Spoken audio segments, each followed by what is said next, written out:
I was somewhat of a seeker for truth, but I wasn't even really sure there even was a truth. Somebody over here could believe in one thing and that was his truth. Somebody over here could believe in something else and that was his truth. And it didn't matter if they were totally opposite of each other. The argument is that there's no absolute point. There's no Archimedean point which you could stand over and look down and judge. You know, that's your truth, that's fine, that's true for you. And that's your truth, that's fine, that's true for you. And there is no absolute truth. The philosophy of the last half of the 20th century has often been called postmodern. The philosophy of postmodernism basically says that truth depends upon your point of view. In other words, truth, like beauty, is in the eye of the beholder, which raises an interesting question. Is one person's view of God inherently any better than another's? Is there clear, objective evidence that God even exists? I'm Dwight Nelson. Let's take a look at the evidence.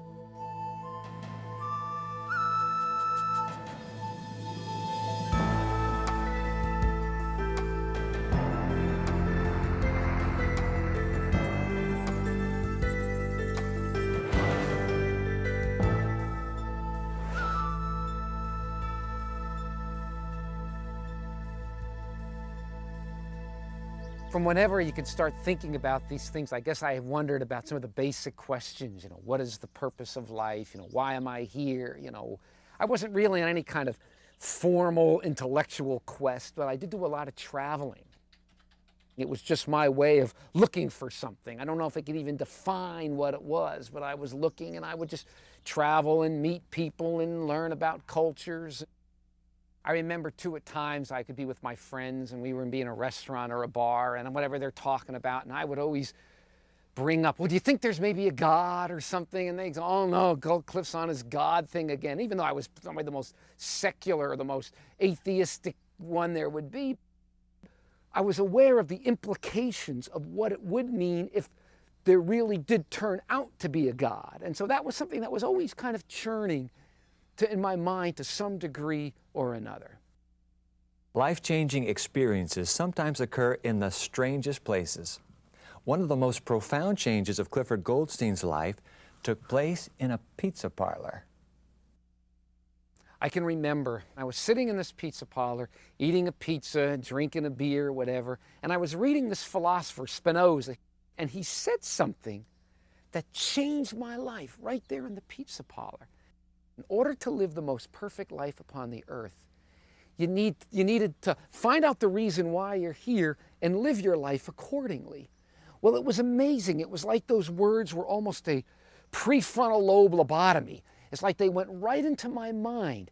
And at that time, all the relativism, all the postmodernism, all the stuff that I had been raised on my whole life got wiped out, just like zoom, like those neurons were wiped out. And at that moment, it suddenly hit me that there had to be a truth. Look, here was a pizza sitting here on the table in front of me. Now, there could have been, you could take 1,000 people, and 1,000 people could have come with 1,000 different explanations for how they believe the pizza got there. Maybe the god Marduk created it. Maybe an alien dropped it out of a spacecraft. Maybe it evolved. They could have had all these different views on how the pizza got there. And they could have believed them so fervently they'd be willing to die or even kill for their view how the pizza got there. Maybe they'd start religions, you know, on their belief on how the pizza got there. But it hit me, they couldn't all be true. And maybe they all were wrong, but somewhere there had to have been an explanation for the pizza. I mean, this thing was there. It had to have an origin. And that origin, whatever it was, would have been the, quote, truth about the pizza. It just totally changed me, the sudden realization that there had to be an explanation for the world. And that explanation, whatever it was, in the same way the explanation for the pizza, whatever that would be the truth about the pizza. In the same way, the explanation for the world and for me and for how the world got here, that would be the truth. I remember walking out of the pizza parlor, and I was walking through the streets, and I remember thinking, if it were humanly possible, because even though I knew that an explanation had to exist, I realized it might not be possible to know it. But I thought, if it were humanly possible to know what that explanation was, I wanted to know it. I didn't care where it led me, what it cost me, what I had to suffer, what I had to give up. Now that I knew that there had to be a truth, whatever it was, I thought, oh, I wanted to know it no matter what. Cliff's pursuit of truth took him to some surprising places and brought some unexpected sacrifices. Because in addition to his interest in philosophy and pizza, Cliff Goldstein was writing a novel. I've had novelists in my family, writers and editors in my family, and by the time I was 12, 13, I just knew I was going to write novels. And all I ever did was read novels. I read nonstop, and I had started a novel my senior year at college. And before long, this book just became my life. It consumed my life. I didn't even care about my relationship with other people. Nothing mattered. I lived my life with one question: how is doing this or not doing whatever I'm doing, or this relationship, entering or not being in this relationship, how will that impact my writing of the book? And then I had decided at one point that I was going to go over to Europe and work on the novel in Europe, because that was part of the background to the novel. And I hitchhiked down through Europe and wound up in Greece, and then kind of on a fluke even, I ended up going to Israel, and I lived in Israel for a year and worked on the novel there for a while. Then I went back to Europe and worked on it. All I wanted to do was find somewhere where I could live and work on the book. Clifford's pursuit of his novel competed with his pursuit of absolute truth until a spiritual experience created a dichotomy in the meaning of Clifford's life. I had reached a point in my life where I really had reached the bottom. I had really reached the bottom, and I was probably the most depressed I'd ever been. And there was one time where I actually even thought about committing suicide. And the moment I had that thought, another thought popped into my mind was, hang on, maybe this Jesus stuff is true. And it's almost like that thought came in and popped the thought of suicide out of my mind. Yet as soon as I had that thought, I just cursed myself. And I said, look at you. Your whole life, you always viewed religious people as weak people. Oh, they couldn't handle the hard knocks of life, and so they had some little invisible bunny rabbit that they said their prayers to before they went to bed at night, and they prayed, and it made them feel better, and oh, and that made them, wasn't that nice? And I always had the most utter disdain for people like that. I thought that was so weak, and so I hated that. And now suddenly, for the first time in my life, I felt like I couldn't handle it, and I was going to do the same thing, reach out to some fake God or something to make me feel better. And I said, no way. I was too honest a seeker for truth to reach out and believe a lie, no matter how good the lie made me feel. In other words, I would rather have lived with no hope than a false hope. I'd rather have, this happened to me in Paris, and I thought about jumping off the Eiffel Tower, and I thought I'd rather jump off the Eiffel Tower and be dead rather than live a lie, no matter how good the lie made me feel. And I remember stopping there and just almost like shaking my fist up in the sky, and I said, no way. I'm too honest a seeker to believe a lie just because it makes me feel better. I said, God, if you're there, you have to reveal yourself to me. The Bible says you can turn water into wine and drop bread out of the sky and the dead be raised, and all that's fine. If you're there, you have to reveal yourself to me, and then I'll believe. Otherwise, I'll never believe ever. Daddy's home. Hey. Hey, come here, you.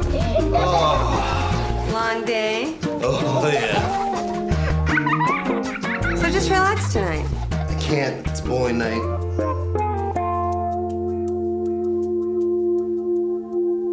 I'll tell you what.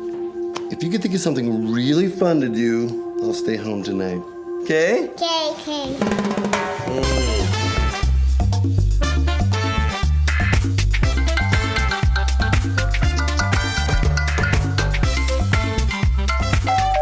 Honey, could you get that? Oh, I'm not gonna make it tonight. It's a bad hair day, so. Give your family everything. Looking good. Give them your time. From the Church of Jesus Christ of Latter-day Saints. Hello. The job market is a competitive place. In today's economy, extra skills mean a better job for you. Speaking English is the skill you need for greater opportunity, more money, and a brighter future. Introducing Hello Channel, an exciting new television channel that teaches English as you watch TV. There's something for everyone, and the more you watch, the faster you'll learn. All you have to do is say hello.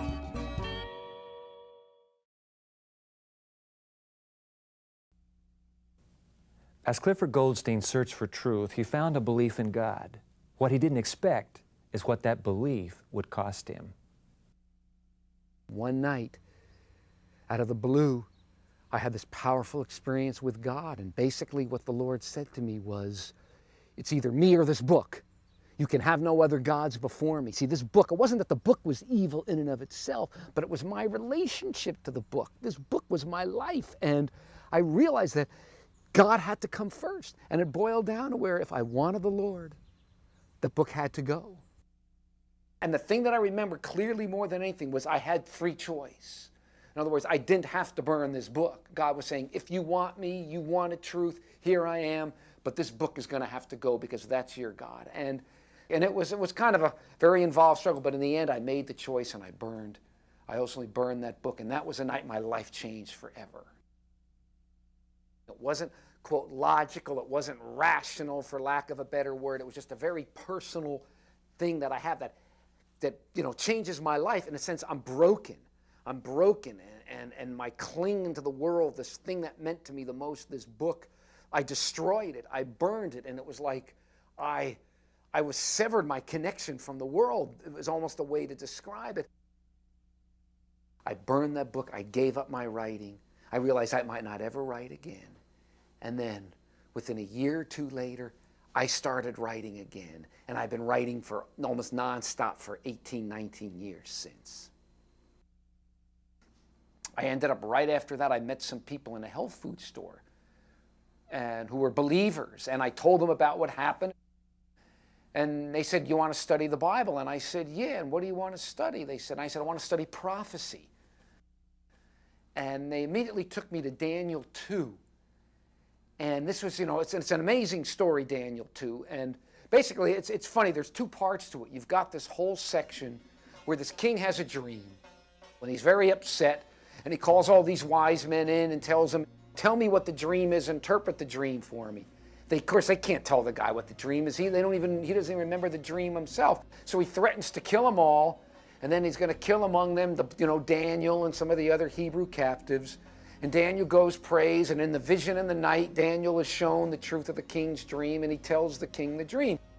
The king saw a statue, just a statue of a man, and the head was of gold, and this was symbolic of Babylon. The arms and breasts were silver. This was symbolic of Medo-Persia, the next kingdom. The belly and thighs were brass. That was the next kingdom, Greece. The legs were iron. That was the next kingdom, Rome. And the feet were iron and clay mixed together. Well, after the Roman Empire collapsed, you got the nations of modern Europe.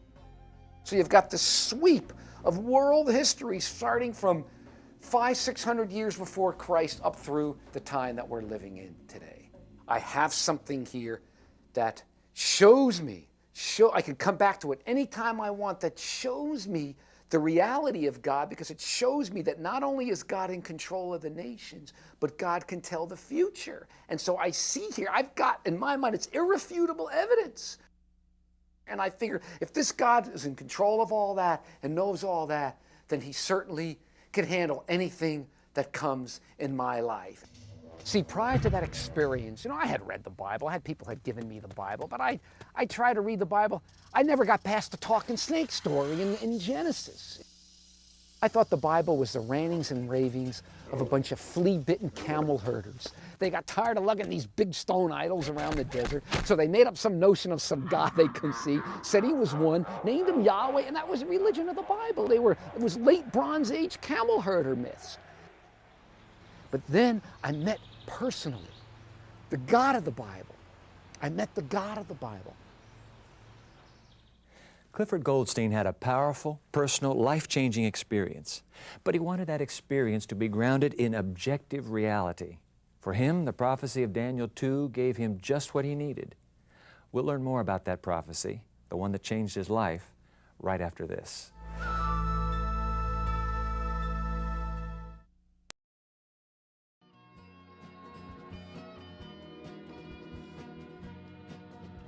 Hello.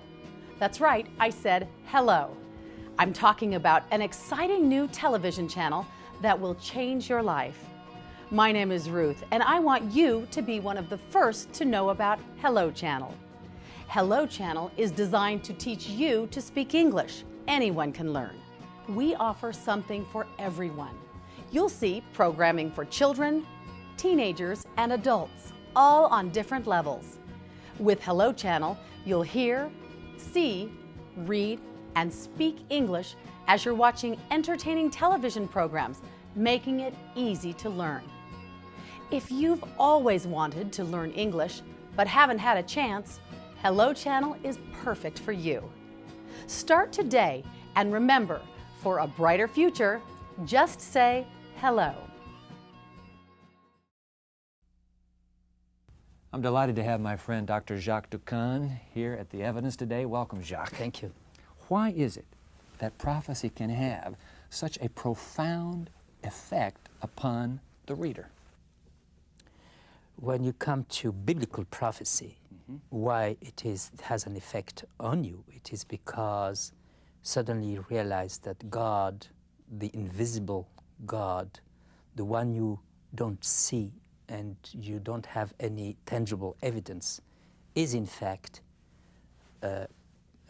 present in history among us. So you're making a distinction between biblical prophecy and the supermarket tabloids. You know, the prophet, Nostradamus, there's a big there would be interest publicly in prophecy today. But you're saying there's a difference between biblical prophecy and the popularized versions. Yeah, I would say the main difference had been noticed already by Flavius Josephus, this Jewish historian from the early century, the first century. He was observing prophecies in general, and he said, well, even within biblical prophecy, he said, Daniel is the greatest prophet. And the reason why he was saying that is that he observed that Daniel added to his predictions figures. He did not just it wasn't just generic descriptions it was not just, of the it was not future. just speaking about vaguely about the future, but he ran risk, and he gave figures about these predictions. Of course, there are some people who are, Nostradamus to a certain extent gives also figures, but what would be the difference here is that those figures correspond to the reality. I mean, you can check them. So he's not some kind of a religious wacko or a fanatic that has just kind of moaned and groaned over some sort of prophetic word. Yeah, and this is why he realized that he doesn't have naturally the answer. And the only way for him to get the answer is not to seek the answer within himself, but to look for the answer, to ask for an answer from someone who would have the answer. And this is why he's praying. And he says in Daniel 2, he received the answer from God. That's right. Now, how do we know that, in fact, he received the answer from God? Because there are some. And but Jacques, hold on just a minute. Yes. It'd be very easy to conclude that prophecy is just history written with the future tense. Yeah. Okay, history's already happened. Now I'm going to put will, when I already know it's happened, and it'll look like prophecy. Yeah. First of all, from the book itself, Nebuchadnezzar realizes that the explanation of his dream will be the right explanation, because he suddenly realized that the dream he understood, because he had the dream. He recognizes the dream when he hears it in the lips from the mouth of Daniel. So that's the first answer I would say. Now, because I'm going to say, look, a guy writing it 300 years later could easily make Nebuchadnezzar recognize the dream and just make the story neatly fit. Yeah. So how do you explain that? With regards to the book of Daniel, we have a controversy, and you are pointing the finger on it. Some people say, well, the book of Daniel has been written in 2nd century BC. He could not have written, it remains still a prophecy, because he has spoken about 4 kingdoms, and he has spoken, and the 4 kingdoms, being in the 3rd kingdom, that is the Greece, he could not speak about the 4th kingdom, that is Rome. So it's still a prophetic... Still, yes, and when you see the way he's talking about the 4th kingdom, followed by another kingdom, which is made of combination of the religious and the political.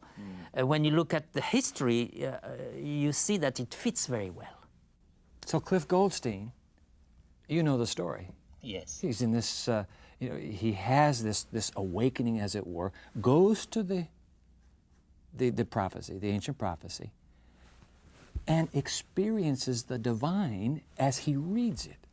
Is it possible for a third millennial human being to pick up that same ancient document and experience something existential, something that happens within him or within her? How could that be?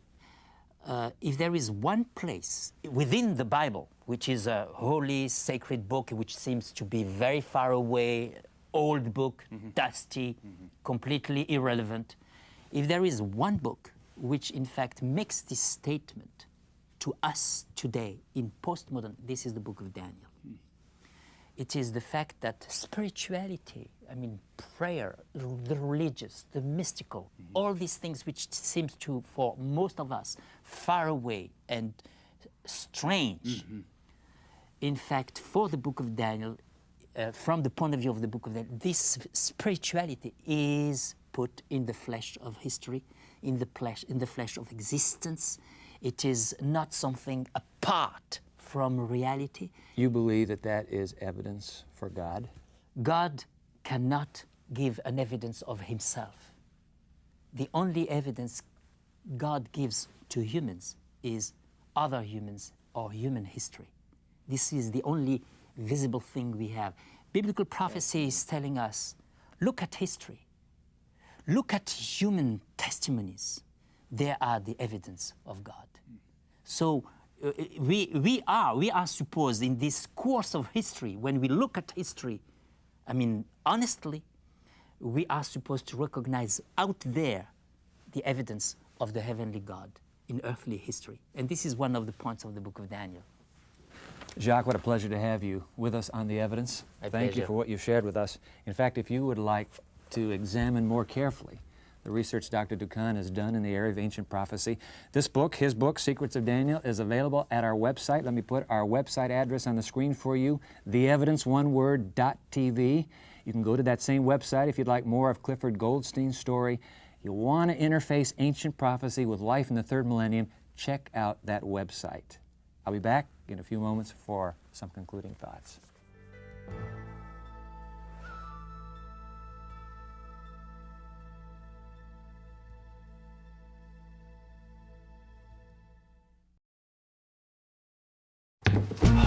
Daddy's home.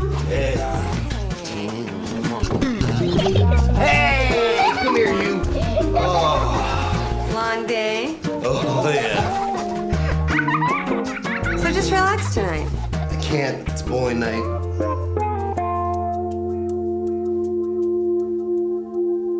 I'll tell you what. If you could think of something really fun to do, I'll stay home tonight.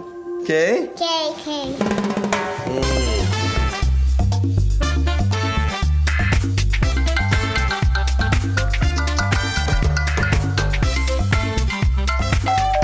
Honey, could you get that? Oh, I'm not gonna make it tonight. It's a bad hair day, so. Give your family everything. Looking good. Give them your time. From the Church of Jesus Christ of Latter-day Saints.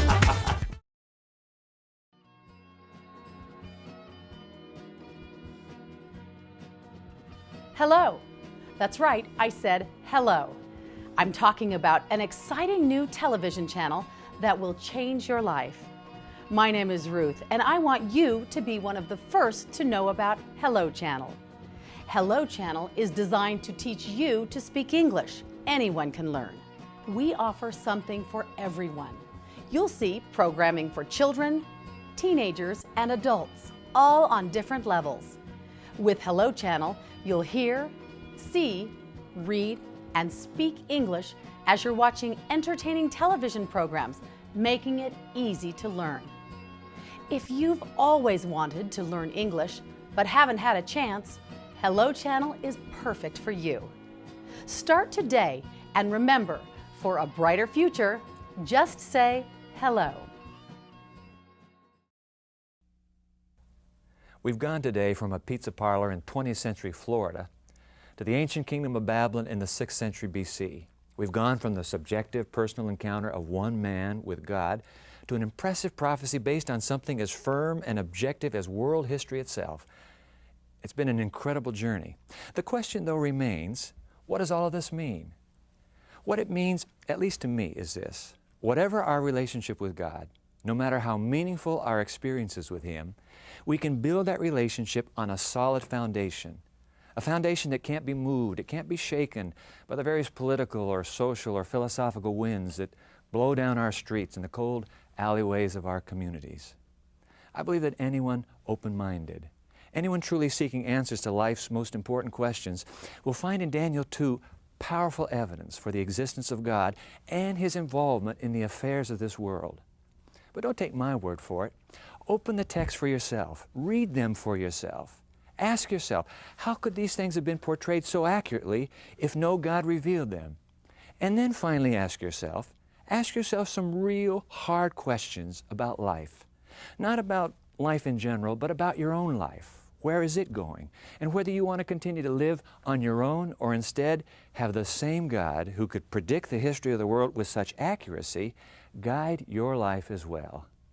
Tough questions, life-changing questions, important questions to be sure, but questions you can't afford to put off forever, especially if forever isn't far away.